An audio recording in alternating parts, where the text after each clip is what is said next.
अस्सलाम वालेकुम students. Vital institute of information technology और जैसा कि आप जानते हैं बेसिक्स एंड एडवांस हार्डवेयर, और आज हमारा टॉपिक है जी आपके सामने है, and that is about hard drives.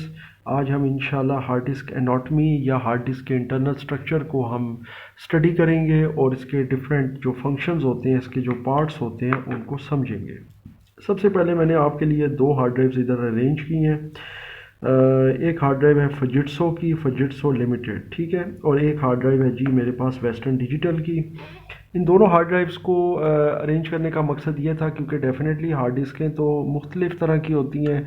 C gate में भी आती है, वेस्टर्न डिजिटल में है, फजिट्सो में है, सैमसंग में है, बहुत सारी हार्ड ड्राइव्स हैं। दो अलग मॉडल की हार्ड ड्राइव्स रखने का और इनको खोलने का और इनके जो डिफरेंट स्ट्रक्चर होते हैं उनको बताने का आपका मकसद ये है कि आपको इसके स्ट्रक्चर का भी पता चले और ये भी पता चले कि हार्ड डिस्क की केमिस्ट्री क्या होती है और डिफरेंट कंपनीज़ आपको किस तरह के जो प्लेटर्स होते हैं वो प्रोवाइड करती है।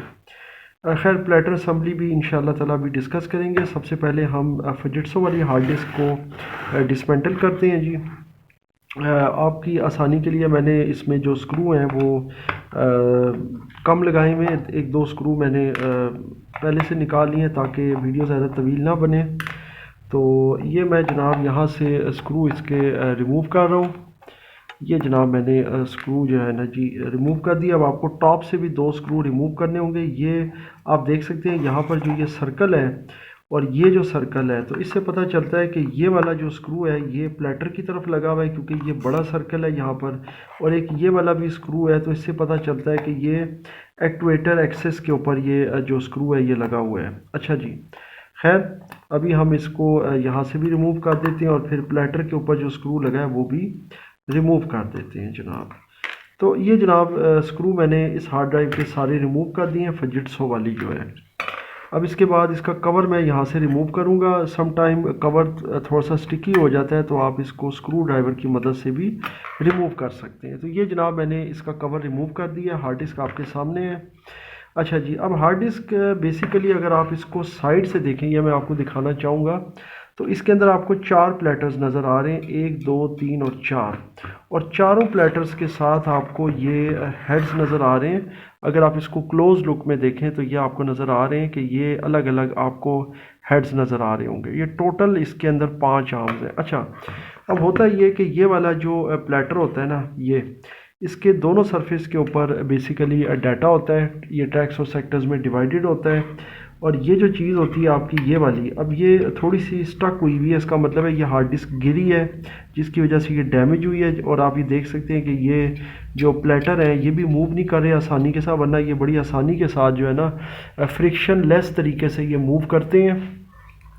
इसके अलावा ये जो इसका एक्टुएटर आर्म होता है ये भी मूव करता है, लेकिन ये बिल्कुल आलमोस्ट यहाँ पर स्टक हुआ हुआ है। और ये इसका एक्टुएटर एक्सेस होता है, ये एक्टुएटर आर्म होता है। ये जो आर्म होता है इसके अंदर यहाँ पर आपके जो है ना ये हेड लगा होता है, रीड राइट हेड। और याद रखिएगा कि ये जो प्लाटर घूमता है यहाँ पर, तो ये बेसिकली इसको फिज़िकली यानी कि टच नहीं करता, यानी कि इसके साथ बिल्कुल इतना करीब होता है कि ये इसको डिटेक्ट करता है, इस पे से डाटा को रीड और राइट करता है, लेकिन कभी भी इसको फिज़िकली टच नहीं करता। तो ये खैर माइक्रोनिकली हम इसको देख सकते हैं इस तरह से, क्योंकि नॉर्मली नेकेड आई से अगर आप देखेंगे तो आपको ऐसे ही फील होगा कि जैसे ये इसको टच कर रहा है या क्या मामला है। इसके अलावा जनाब आपको ये चीज़ बता देते हैं, ये बेसिकली एक्टुएटर होता है या इसकी वॉइस कॉइल होती है, और प्रॉपर एक मैग्नेट होता है ये, और यहाँ से ये इसको जनरेट करती है और ये मूव करता है। ठीक है, यूँ कह सकते हैं कि वाइब्रेट करता है टू एंड फ्रू मोशन में। अभी आपको दूसरी हार्ड ड्राइव भी खोल कर दिखाता हूँ तो उसमें आपको ज़्यादा बेहतर आइडिया हो जाएगा, क्योंकि ये बहुत ज़्यादा स्टक हुई हुई है। ये जनाब एक रिबन केबल होती है, और ये रिबन केबल जो होती है ना, इन हेड्स को, यानी कि ये जो हेड्स का कनेक्शन होता है ना, इसको लॉजिकल पीसीबी यानी लॉजिकल प्रिंटेड सर्किट बोर्ड से कनेक्ट करती है। प्रिंटेड सर्किट बोर्ड ये होता है जो बेसिकली किसी भी हार्ड डिस्क का इंटरफेस होता है।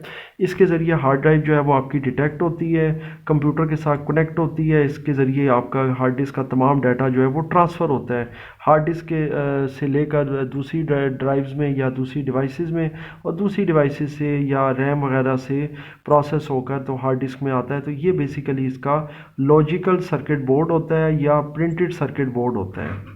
और ये आप देख सकते हैं ये इसके साथ एक रिबन केबल लगी हुई है जो अंदर जाकर इसके साथ कनेक्ट हो गई है, और ये जो हेड्स होते हैं ये इसी के साथ कनेक्टेड होते हैं। सो आई एम श्योर आपको ये चीज़ यहाँ तक समझ आ रही है। बाकी इसके नीचे इसकी बेस होती है, इसे हम कास्टेड बेस भी कहते हैं, ये कास्ट हुई भी होती है, और इसको आप इसकी चेसिस भी कह सकते हैं हार्ड डिस्क की, और इसके ऊपर ये सारी इसकी जो फिटिंग है असेंबली है वो होती है।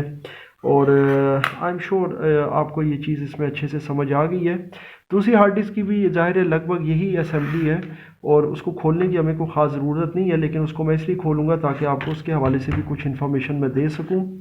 अब ये जो हार्ड डिस्क है इसको मैं इस वाले स्क्रू ड्राइवर से खोलूँगा। ये हेक्स हेड स्क्रू ड्राइवर है।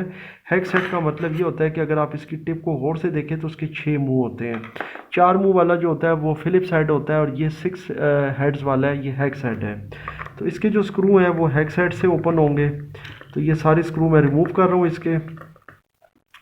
तो ये जनाब इसके मैं 6 के 6 स्क्रू अभी रिमूव कर रहा हूँ।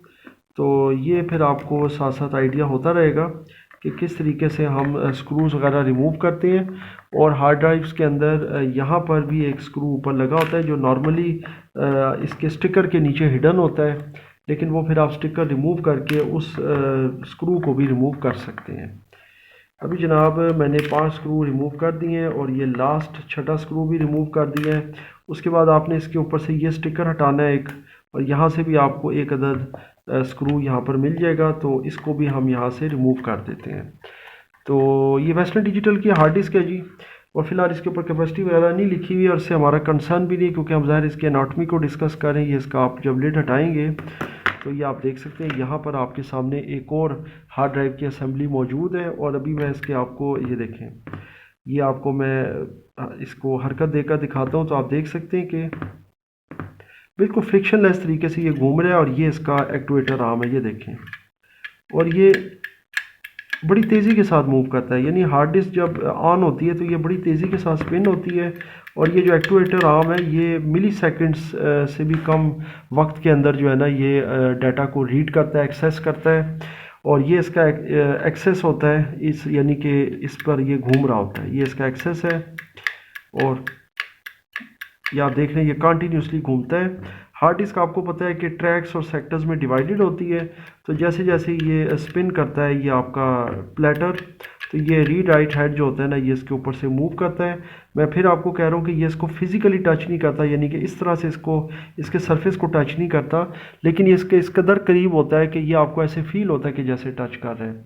अच्छा, इसको टच ना करने की वजह भी आपको मैं बता देता हूँ। अगर ये फ़र्ज़ करें इसके सरफेस को टच करेगा ना फिजिकली, ये जो एक्टुएटर आर्म है या इसके ऊपर जो हेड लगा हुआ है, तो फिर ये होगा कि इसके ऊपर जो है ना वो लाइंस बन जाएंगी, ये स्क्रैच हो जाएगी हार्ड डिस्क, क्योंकि जाहिर है कि ये एलुमिनियम अलाई की बनी होती है और उसके ऊपर मैग्नेटिक कोटिंग होती है और उस पर आपका डाटा सेव होता है। और इसके ऊपर भी ये जो आप स्क्रू देख रहे हैं तो ये भी सारे हेक्सेट होते हैं, और उसके बाद ये प्लेटर रिमूव हो जाते हैं। लेकिन खैर हमारा इस लेक्चर में ये मौजू नहीं है। ये एक्टुएटर होता है और ये एक्टुएटर आर्म होता है, और ये एक्टुएटर एक्सेस है। ये वही चीज़ है, आप देख सकते हैं ये रिबन केबल है जो कि हेड्स को कनेक्ट कर रही है लॉजिकल बोर्ड के साथ। ये इसका लॉजिकल सर्किट बोर्ड है जो कि जाहिर है आगे फिर कनेक्टिविटी जो है ना वो प्रोसेस करता है कंप्यूटर के साथ। इसी तरह आप इंटरफेस को अगर देखें तो ये खैर इससे पहले भी मैं अपने बेसिक्स और एडवांस लेक्चर्स में भी बता चुका हूँ कि ये बेसिकली एक साटा कनेक्टर है या साटा इंटरफेस है। और ये साटा के अंदर जो ये वाली जो यहाँ पर केबल लगती है ये डाटा की होती है और ये पावर की होती है। सिमिलरली अगर आप इधर जाएं तो ये आईडी इंटरफेस है, ये आप देख सकते हैं ये 40 पिन्स का होता है। इसकी अपनी केमिस्ट्री है। ये यहाँ पर जंपर सेटिंग्स होती है मास्टर स्लेव और केबल सेलेक्ट की, और ये पावर का होता है। यहाँ से हार्ड ड्राइव को पावर मिलती है और यहाँ से ये ऑन होती है। ये खैर एक पुराना इंटरफेस है आईडी का, ये भी आप मेरे बेसिक्स और एडवांस लेक्चर्स में इसके हवाले से डिटेल के साथ पढ़ सकते हैं, जान सकते हैं। सो आई एम श्योर आपको हार्ड ड्राइव की केमिस्ट्री का, इसके एनाटॉमी का ये लेक्चर जो है ये आपको समझ आया है और मज़ा भी आया है। और इसमें अगर आपका किसी किस्म का कोई क्वेश्चन हो और अगर आपको कोई इस हवाले से कोई कन्फ्यूजन हो या अगर आपकी कोई इस हवाले से कोई क्यूरी हो तो वो मुझसे आप ज़रूर शेयर कीजिएगा।